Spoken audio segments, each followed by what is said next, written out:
What's up, guys? Orcas here, and today we have another video.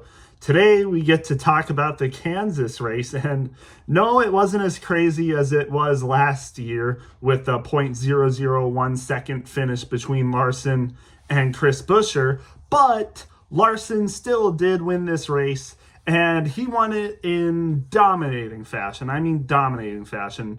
Larson won both stages, led over 220 laps, and won the race. He maxed out on playoff points with both stage wins, which is 2 points, and then a win, which is 5 points. So he got 7 playoff points this race. He did everything that you're supposed to do, basically, in this race. The only thing that Larson didn't do in this race was lead every lap. But you might as well have said he led every lap because he just absolutely dominated this race.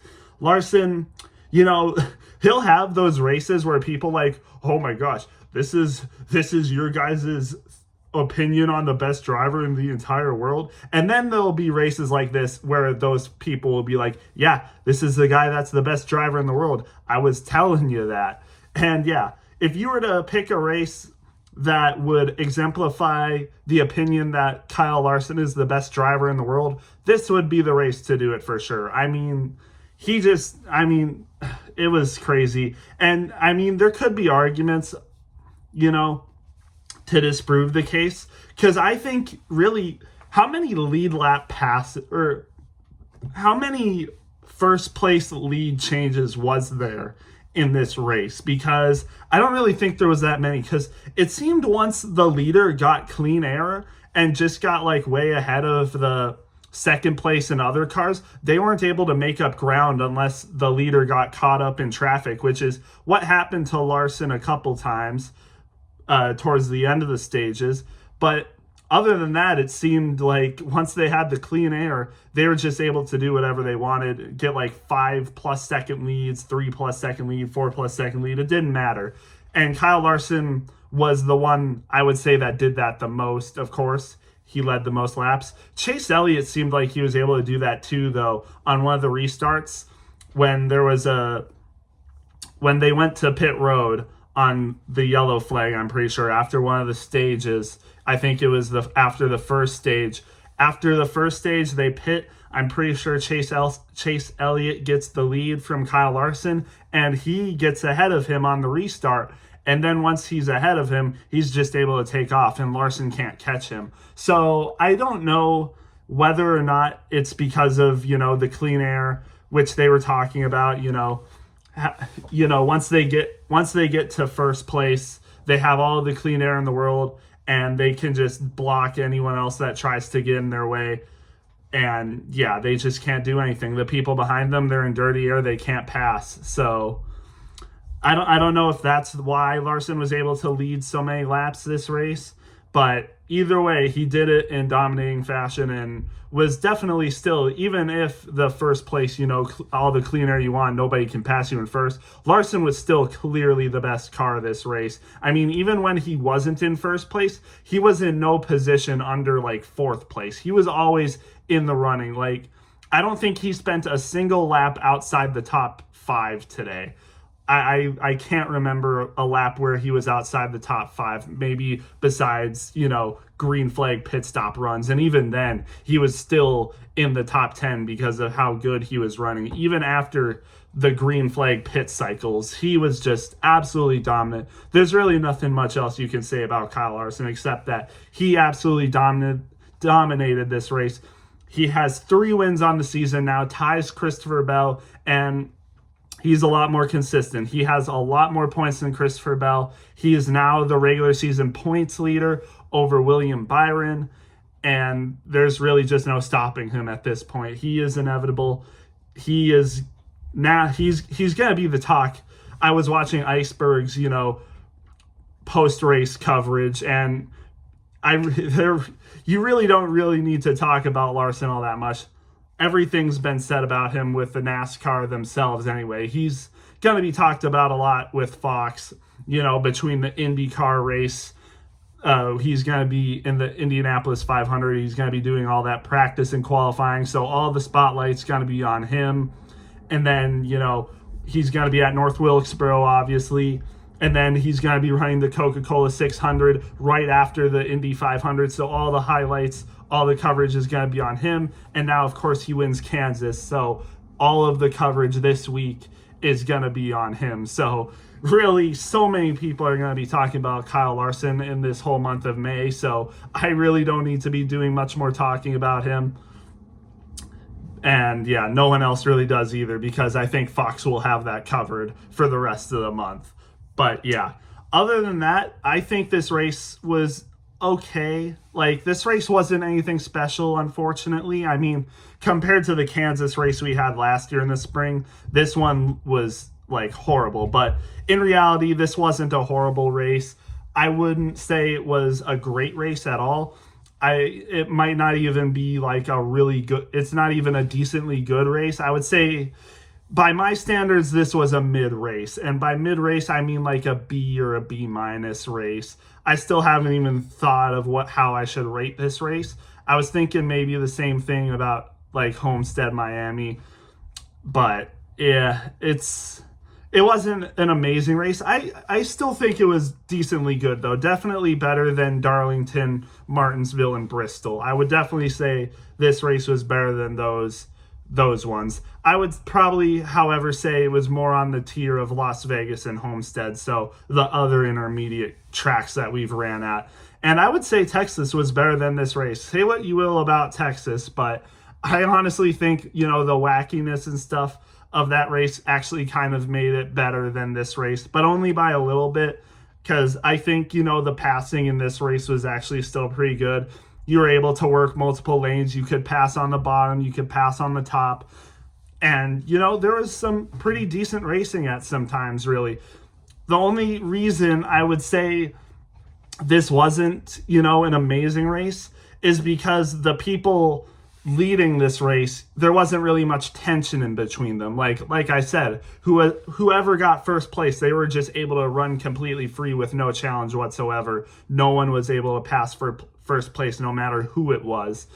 And it was kind of the same thing for all the way through like the top 5, I would say. And the racers were pretty spread out too. Like, once you got like 3 laps into the race, the field was completely spread out. Like, there wasn't really any close pack racing besides the restarts. And by the way, one of the times where we had a lot of restarts was in stage 3. I think we had like 4 or 5 cautions in a row. Cautions breed cautions, yes. And that definitely wiped out a lot of the field. Excuse me. It definitely wiped out a lot of the field, and we ended up having a decent amount of DNFs because of that. Only 4 because of the restart, crashes, and then a lot of people going, a good amount of laps down. But there was a lot of unfortunate circumstances in this race.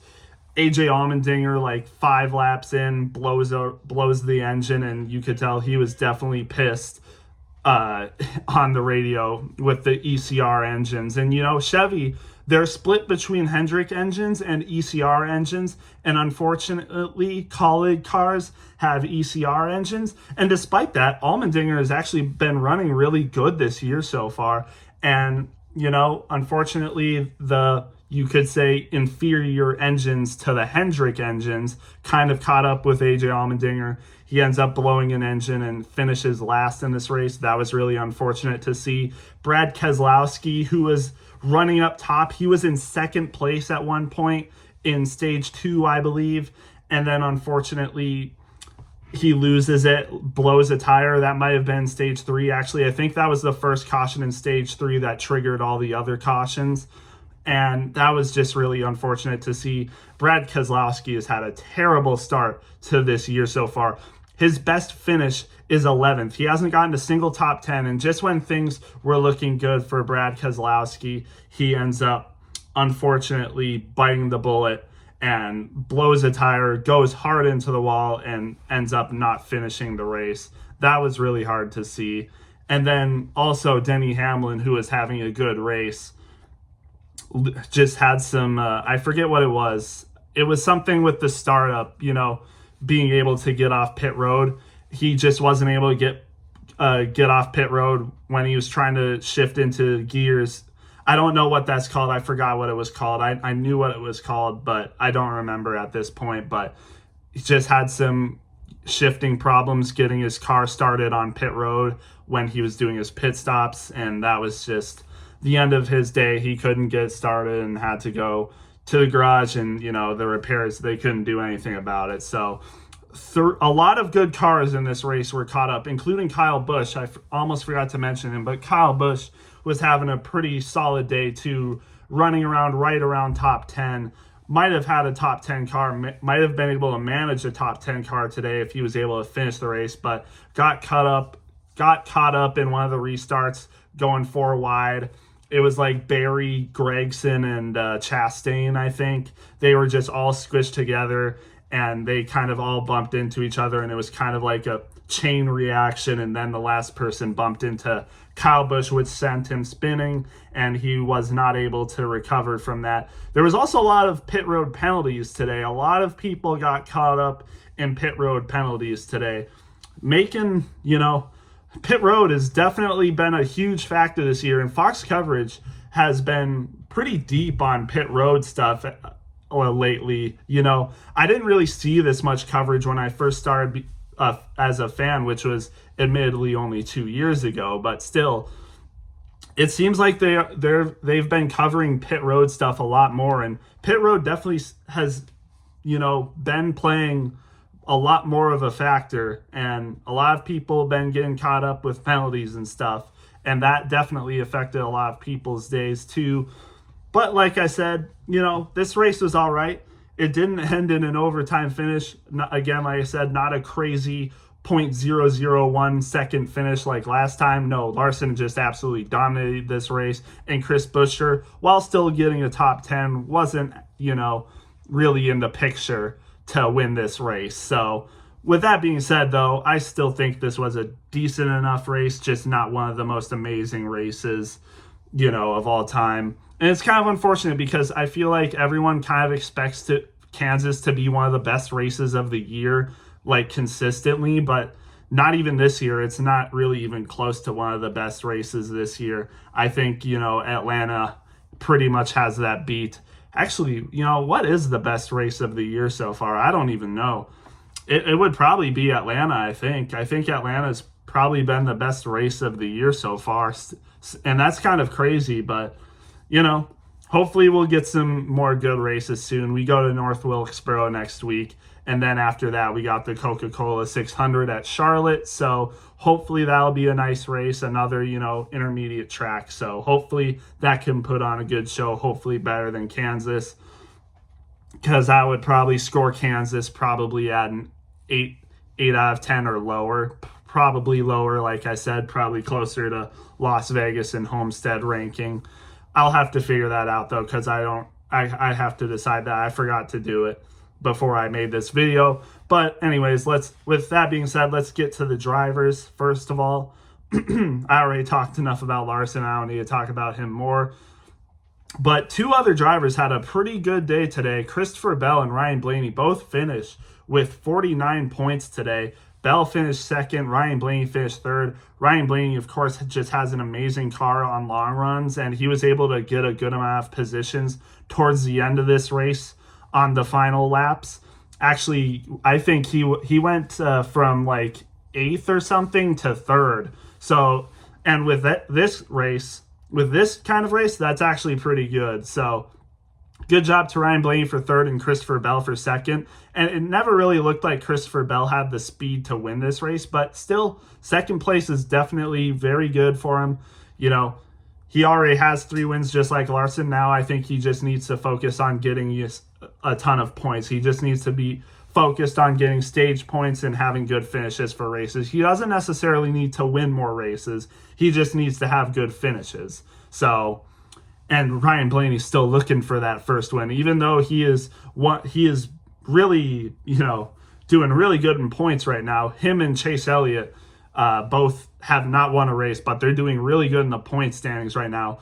Very high in the point standings, almost, a good amount of points ahead of everyone else that hasn't won a race, that's for sure. But they're doing good for points. So yeah. And then fourth, you got my boy Chase Briscoe. I mean, Chase Briscoe, as a fan of Chase Briscoe, I was watching him all day. And man, he grinded. He went from starting in the rear because of unapproved adjustments and, playing a different strategy in stage one when the first caution happened. They didn't pit, I don't think. They might have pit, actually. I can't remember. But they played a different pit strategy than a lot of the rest of the field. They were like in the 30th place for a good amount of the time, in the low 20s. And then, stage two comes around. They slowly work their way up. And then by stage three, he's in the top 10. And that's just good to see as a Chase Briscoe fan. Got a lot of places on some of the pit stops too, so that was nice to see. And then especially on the restarts, on the last restart, he made a really good move to get to fourth place, and he ended up staying in fourth place. He was at fifth at one time because he got passed by Ryan Blaney, but then he passed Alex Bowman, who finished fifth, to get that fourth place back. So nice job for Briscoe. Another fourth place finish, by the way. I think he's finished fourth place 4 times this year, if I'm not mistaken. I'm pretty sure that means that's been his highest finish of the season so far. He's finished fourth place 4 times. So that means he's had 4 top 5s, which is honestly pretty decent for him so far. Still getting used to the new team, still getting used to his crew chief and stuff. Hopefully they get things, pretty figured out by the second half of the season, and maybe they can contend for some wins. That would definitely be nice to see. But at the time, it's nice to see Chase Briscoe get these good finishes, because he's definitely capable of getting finishes like this every week, no matter the track. So again, nice to see for him. Then again, like I said, Alex Bowman, 5th place, good finish for a Hendrick car.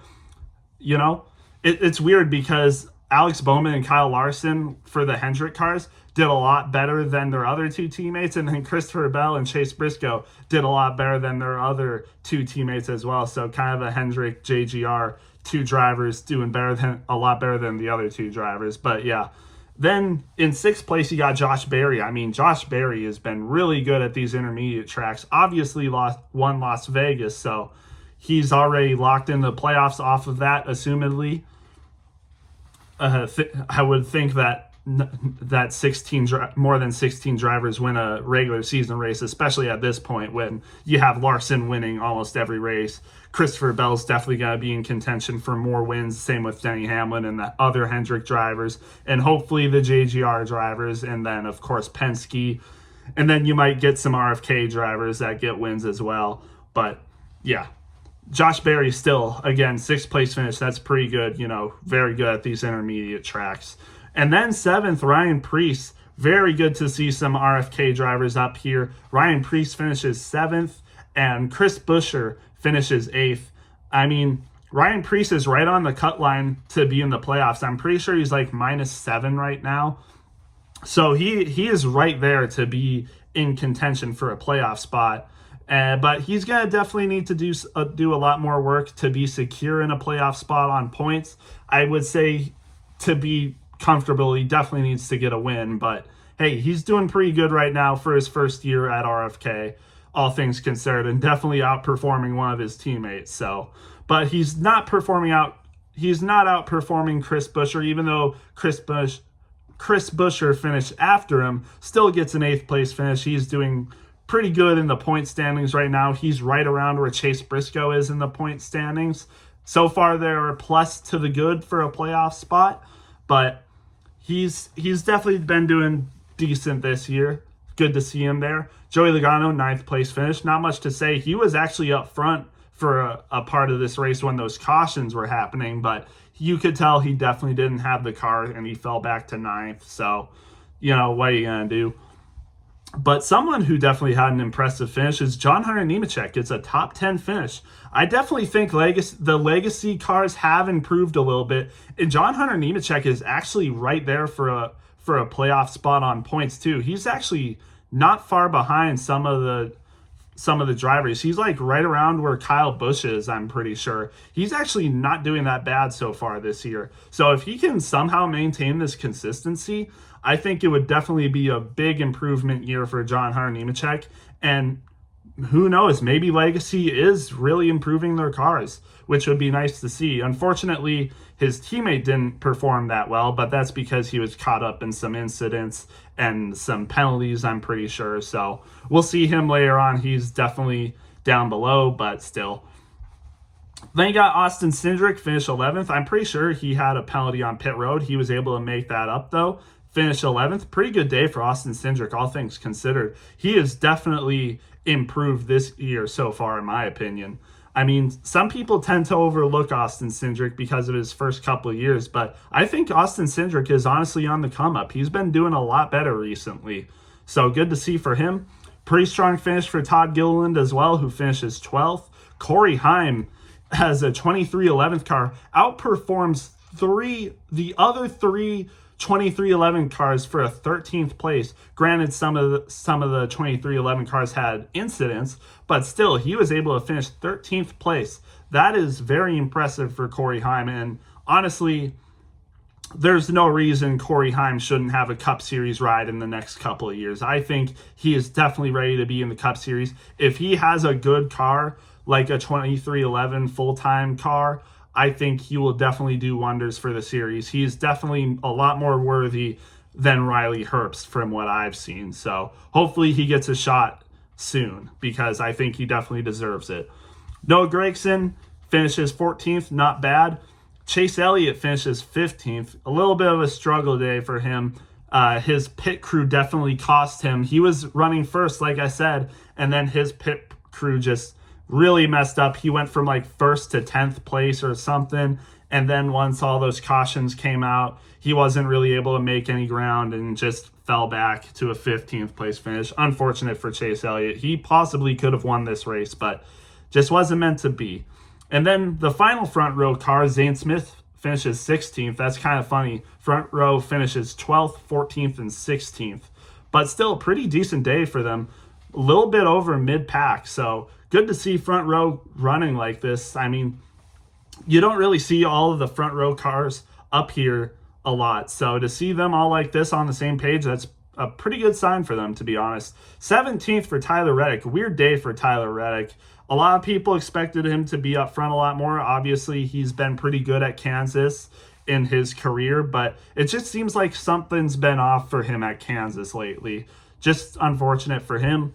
Ross Chastain finishes 18th, and his teammate Shane Van Gisbergen actually finishes 20th. A top 20 for Shane Van Gisbergen on an oval. I didn't think I'd see the day, to be honest, but still, good day for Shane Van Gisbergen. But for Ross Chastain, I feel like you would want to see more from him, especially at Kansas, especially when he won the race in the fall last year. So, you know, they've had some complaints about the Trackhouse cars, and I feel like a lot of their complaints are going to continue to happen if Ross Chastain has finishes like this at tracks he has been good at. So just weird to see. Ricky Stenhouse Jr. finishes 19th. Good day for him. Also been doing good in the point standings. I think I'm going to have a video soon about the most underrated drivers to start the season, and Ricky Stenhouse Jr. is definitely one of them. He's been doing really good lately to start this year. Seems like he's performing close to what his 2023 self was doing when he made the playoffs, and was actually having pretty consistent performances besides just his Daytona 500 win that year. So good to see him running like this again. He's definitely proving that he is like a mid-pack car or better at times, because like I said, he's doing really good in the point standings right now and is almost close to a playoff spot on points. So good for him. Unfortunately, I can't really say the same for RCR cars. Kyle Busch 21st and Austin Dillon 22nd. Unfortunate days for them. You know, Kyle Busch, like I said, he was running good but spun out. Austin Dillon was running pretty good too, but got involved in a wreck, so they finished lower than they should have, because I think they both had top 15 cars at times. So unfortunate for them. McDowell finishes 23rd. William Byron finished 24th. He had some problems. I think he had a penalty on pit road and was involved in some incidents. Had some problems with his car. So just an uncharacteristic bad day for him, but, you know, things will get better. I think he's fine. But he does lose the regular season points lead off of this because of the bad finish, and Kyle Larson takes the lead. I'm not sure where he is now. He might still be second, but he also might be like third or fourth because of this. So hopefully he's able to come back up and, be consistent in his races. But we kind of know that Byron kind of is really good at the start of the year, and then once the season rolls on, he kind of fades back, just chills, and then once the playoffs comes, he just lights back up again and makes the championship four. So yeah, 25th, Cole Custer. I'll kind of go a little bit faster through these now. Carson Hocevar, 26th, unfortunate day. He was a decent car, but just fell back, had some incidents, some issues. Riley Herbst, 27th, not shocking really. Ty Gibbs, 28th, unfortunate day. He was definitely possibly a top 10 car and then just had some issues. Jesse Love, 29th. Cody Ware, 30th. Justin Haley, 31st. A lot of these people were involved in incidents now, which is why they finished laps down. Eric Jones, 32nd. He DNF'd, had some issues like I was talking about. But he looked like he possibly had a top 15 car at times as well. So unfortunate performance though. Bubba Wallace, 33rd. That's unfortunate because he didn't really need to take a hit like this. He's still doing pretty good in points, but he can't have much more races like this, or else he'll, continue to fall back and be under some people. And then Daniel Suarez, 34th, not what you want to see for him, trying to hang on to this ride. He might be cut by the end of this year if, things don't go his way. So, and then 35th, Ty Dillon, and then 36th, 37th, 38th, we talked about Denny Hamlin, Keselowski, and Allmendinger. All unfortunate issues for them because all of these cars, excuse me, had good days. So, or they would have possibly had good days. But yeah, that's the Kansas race. A lot of stuff to talk about, but still wasn't, a crazy amazing race. Like I said, still definitely a good race, but definitely could have been better, especially for Kansas standards. Again, I would probably give this like a B- or a B tier race. Nothing too crazy, but it was still enjoyable for the most part. I mean, it's Kansas and it's an intermediate track. Those are perhaps the best races in the season, even if they don't produce the most amazing racing. Kind of like Texas, even though Texas was kind of a weird race, I still think that was a decent race, all things considered. Kind of the same as this one, but this one was actually kind of worse. But still, not terrible. But again, Larson dominated. And yeah, that's basically all I have. I'll definitely be making a video on North Wilkesboro, and I might make a video on the underrated drivers, like I said. But yeah, with that being said, we'll see you guys in the next one.